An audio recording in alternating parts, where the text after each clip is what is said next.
Biomass. பயோமாஸ்னால் அந்த இதில் சவுடு coconut shell இது பண்ணலாம். இந்தியாவில் 1100 மெகாவாட் கெப்பாசிட்டி இருக்குது இப்போது பயோமாஸ்க்கு. ஆக்சுவல் உற்பத்தி வந்து 200 மெகாவாட் தான். பயோமாஸே கிடைக்க மாட்டேங்குது. தமிழ்நாட்டில் ஒரு 60 மெகாவாட் பயோமாஸ்லாம் மூடி கிடக்கும். ஏன் மூடி கிடக்குன்னா விலை, தவிடு விலை எல்லாம் கூடி போயிடுது. எலக்ட்ரிசிட்டி போர்டில் கொடுக்குற 4 ரூபா 40 பைசாக்கு 50 பைசாக்கு வச்சுலாம் ஓட்ட முடியல. பிளான்ட்டெல்லாம் மூடிட்டாங்க. சரி, சூரிய ஒளியில் போயிடலான்னா ஒன்றும் தப்பு இல்லை. சூரிய ஒளிங்கிறது ரொம்ப ஆதரிக்க வேண்டிய ஒரு முறை. நம்ம கவர்மெண்ட் வந்து இப்போ 20,000 மெகாவாட் வந்து 2020-22க்குள்ளே டார்கெட் வச்சுருக்காங்க. நம்ம பெரும்படக்கூடிய விஷயம். அதில் 2 பிரச்சனை இருக்குது. சூரிய ஒளி பண்ணுறதுக்கு வந்து பாலிகிறிஸ்டலைன் சிலிக்கான்னு ஒரு தாது பொருள் வேணும். 1 மெகாவாட் பண்ணுறதுக்கு 10 டன் வேணும் பாலிகிறிஸ்டலைன் சிலிக்கான். 20,000 மெகாவாட் உற்பத்தி பண்ணால் 2 லட்சம் டன் பாலிகிறிஸ்டலைன் சிலிக்கான் வேணும். இந்தியாவில் 1 கிலோகிராம் கூட நம்ம ப்ரொடியூஸ் பண்ணல. ஸோ வெளிநாட்டிலேருந்து தான் வந்தாகும். இந்த நாட்டிலேருந்து சைனா நிறையா பேர் பண்ணுறாங்க. சைனா ஒரு 65% பண்ணிகிட்டு இருக்காங்க. அங்கே உற்பத்தி பண்ணுறாங்களா? சீனா பண்ணுறாங்க. இப்போ வந்து எனக்கே ஒரு அசைன்மெண்ட் வந்தது. இந்தியாவில் 2018 பாலிகிறிஸ்டலைன் சிலிக்கானுக்கு எவ்வளவு டிமாண்ட் இருக்குன்னுட்டு சைனா கம்பெனிக்காக தான் பண்ணி கொடுத்தேன். அவங்க என்னென்னா தயார் பண்ணிகிட்டு இருக்காங்க. இங்கே வந்த உடனே இந்தியாவில் போய் டம்ப் பண்ணுறது.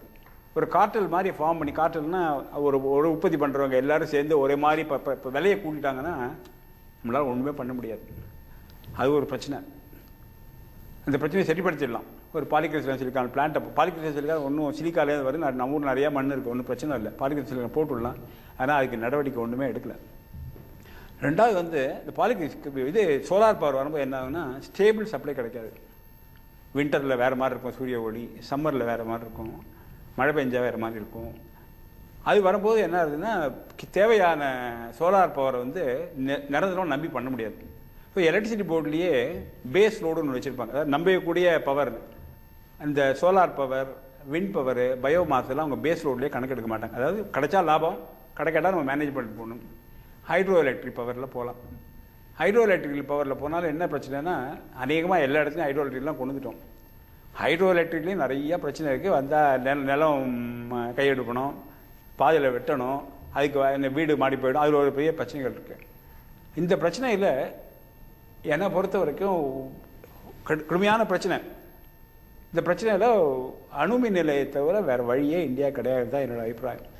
வேறு ஏதான வழியை கண்டுபிடிக்கிற வரைக்கும், விண்ட் பவர் நல்லா கூட்டுற வரைக்கும், அது வேறு ஏதான சக்தியை கண்டுபிடிச்சி வர வரைக்கும், கார்பன் டை ஆக்சைடு எமிஷன் இல்லாமல் கோல் ஏதாவது பேர்ன் பண்ணணும்னு கண்டுபிடிச்சிங்கன்னா அது வரைக்கும் அணு நிலையத்தை பண்ணி தான் ஆகணும்னு நான் ஒரு அட்வைஸ் கொடுத்துருக்காங்க. அதுதான் இன்றைக்கி இருக்கிற நிலைமை. ஃபிஷரிஸ்க்கு எந்த விதமான ஆபத்துக்களும் ஏற்படும்னு இந்தியாவில் மாத்திரம் இல்லை, வெளிநாடு எந்த நாட்டிலையும் இது வரைக்கும் ரிப்போர்ட் வந்ததே கிடையாது. எந்த பேசிஸில் இந்த ஃபிஷர்மேன் வந்து ஃபிஷரிஸ் அஃபெக்ட் ஆகும்னு சொல்கிறாங்க எனக்கு புரியவே இல்லை. கல்பாக நம்ம கண் முன்னாடி ஆப்ரேட் பண்ணிகிட்ருக்கோம். இந்தியாவில் 20 ரியாக்டர் இருக்குது. ஒரு ரியாக்டரும் இந்த ஃபிஷரிஸ் அஃபெக்ட் ஆச்சுன்னு பிரச்சனை வரவே இல்லை. அதுதான் என்னோட அபிப்பிராயம். சப்மிஷன் இதுவரையிலும் வராத ஒரு பிரச்சனையை இல்லை சார், அது வராத பிரச்சனைன்னு இல்லை, அது வந்த பிரச்சனை. இப்போ சார் யாரை பார்த்தாங்கன்னு தெரியாது எனக்கு. கல்பாக்கத்தில் நான் வந்து மீனவ குடியிருப்புகளுக்கு போயிருக்கிறேன், மீனவர்களை நேரில் பார்த்து சந்தித்திருக்கிறேன். மீனவர்கள் சொல்கிறாங்க இங்கே ஏற்கனவே இருந்த மீன் வளம் பாதிக்கப்பட்டிருக்கு, பல வகையான மீன்கள் இப்போ கிடைக்கிறது இல்லை. அங்கே வந்து லாப்ஸ்டருங்கக்கூடிய ஒரு வகை கல்விரால் அந்த மீன் தான் இப்போ கிடைக்கிது. அந்த மீனுக்கும் பெரிய அளவில் விலை இல்லை. காரணம், இந்த பகுதியில் உள்ள மக்கள் அந்த மீனை வந்து விரும்பி வாங்க மாட்டேங்கிறாங்க. அதில் கதிர்வீச்சு கலந்து இருக்கு, அதனால அது பாதிப்புக்குள்ளான மீன் சொல்லி வாங்க மாட்டேங்கிறாங்க. அதனால எங்களுடைய மீன்பிடி தொழில் பாதிக்கப்பட்டிருக்குதுன்னு சொல்றாங்க. நான் போன கடலோர கிராமங்களில் பல வீடுகளில் பெண்களுக்கு வந்து தைராய்டு நோய்கள் இருக்குது. அங்கே உள்ள மீனவர்கள் அந்த குடும்பங்களில் உள்ள நோய்களை பற்றி சொன்னாங்க. நிறைய பேருக்கு புற்றுநோய் இருக்குது. நாம் 2 பேரும் எந்த இடத்த பார்த்தோன்னு தெரியல. நான் போய் பார்த்த அளவில் நான் 4 தடவை போயிருக்கிறேன். பெரும்பாலான நான் சந்தித்த ஆட்கள் வந்து நோய்வாய்ப்பட்டிருக்கிறாங்க. அந்த மீன்பிடி தொழில் கல்பாக்கத்தில் மீன்பிடி தொழில் பாதிக்கப்பட்டிருக்குதுன்னு சொல்றாங்க. அது மட்டும் இல்லைங்கய்யா, நான் பல ஆய்வு கட்டுரைகளும் படித்திருக்கிறேன். ஒரு அண்மையில் கடைசியாக நான் படித்தது ஒரு ஆங்கில ஆய்வாளர் எழுதின கட்டுரை. அந்த மீன் வளம் எப்படி அணுமின் நிலையங்களால் பாதிக்கப்படும். பீட்டர் டால் நினைக்கிற அவருடைய பெயர். ஒரு ஆய்வு கட்டுரை, கடைசியான படித்த ஆய்வு கட்டுரை. அணுமின் நிலையத்தால் கடலில் உள்ள மீன் வளம் நிச்சயமாக பாதிக்கப்படுகிறதுன்னு சொல்லி அதிகாரபூர்வமா ஆய்வுபூர்வமா ஒரு கட்டுரை எழுதியிருக்கிறார். அதாவது நான் வந்து கல்பாக்கத்தில் உள்ள போய் பார்த்தேன். 1 மணி நேரம் அங்கே இருந்தேன். நான் மீனெல்லாம் ஜாலியாக வந்து போயிட்டுருக்கு. இந்த மாதிரி பிரச்சனைகளுக்கு வரும்போது ஆத்தென்டிக் ரிப்போர்ட்ஸ், அதாவது ஒருத்தர் போய் ஒரு 100 பேரை பார்த்து, சார் கட்டாயம் பார்த்துருக்காரு, நானும் பார்த்துருக்கேன், கம்ப்ளீட்டாக போய் ஒரு 6 மாதம் 1 வருஷம் இருந்து ஸ்டடி பண்ணி என்ன ஆகிடுதுன்னு பார்த்து அறிக்கை வரணும். இது வரைக்கும் ஒரு விதமான அறிக்கை சிஸ்டமேட்டிக்காக ஆர்கனைஸ்டு ரிப்போர்ட்ஸ் வந்து ஃபிஷரிஸ் அப்படின்னு அஃபெக்ட்னு வரவே இல்லை.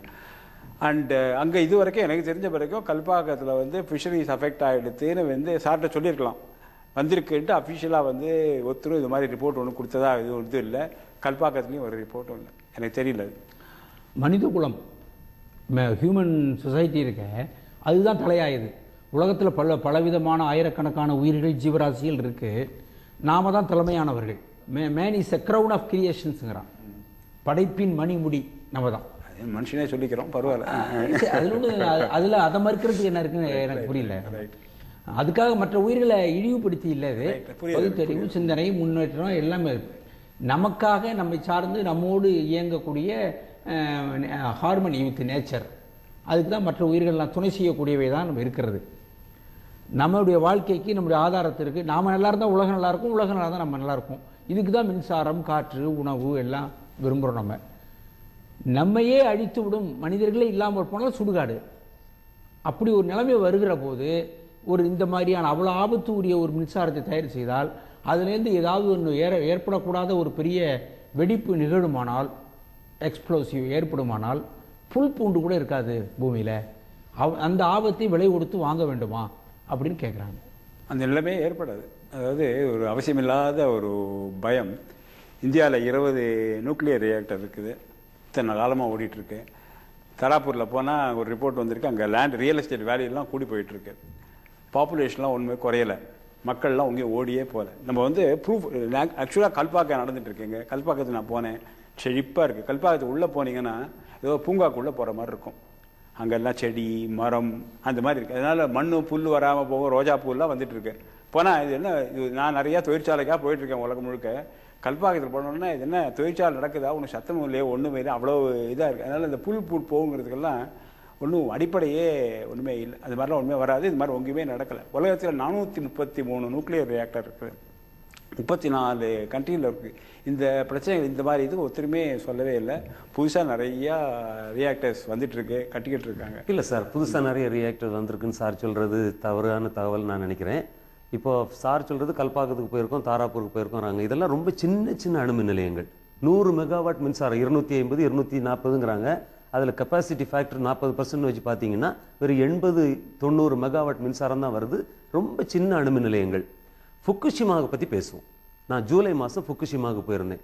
60,000 மக்கள் அந்த பகுதியிலிருந்து உடனடியாக இடப்பெயர்ச்சி செய்யப்பட்டிருந்தார்கள். தாங்கள் வாழ்ந்த வீடுகளிலிருந்து, தாங்கள் தொன்று தொட்டு வாழ்ந்த ஊர்களிலிருந்து இடப்பெயர்ச்சி செய்யப்பட்டு சொந்த மண்ணிலேயே அகதிகளாக ஒரு பள்ளிக்கூட வளாகத்துக்குள்ளே, கல்லூரி வளாகங்களுக்குள்ள அகதிகள் போல வாழ்ந்துகிட்டு இருக்கிறாங்க 60,000 மக்கள் ஃபுக்குஷிமால. இனி இந்த 30 கிலோமீட்டர் விட்டத்துக்கு வெளியே உள்ள மக்கள் தாங்களாக வெளியேறி இருக்கிறாங்க.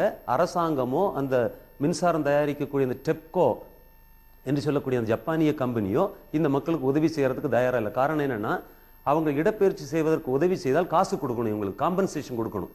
அதுக்காக காம்பன்சேஷன் தர முடியாது, தரக்கூடாது என்பதற்காக நீங்களா வேணா வெளியேறுங்கன்னு சொல்லியிருக்கிறாங்க. மக்கள் வெளியேறி இருக்கிறாங்க. நம்ம அந்த மாதிரி ஆபத்துக்களை தான் பார்க்கணுமே ஒழிய, கல்பாக்கத்தில் பச்சையாக தான் இருக்கு, உண்மைதான், கல்பாக்கத்தில் பச்சையாக தான் இருக்கு. ஆனால் பச்சை வெடிக்கும் போது என்ன ஆகுது, நம்ம அதைத்தான் பார்க்கணும்.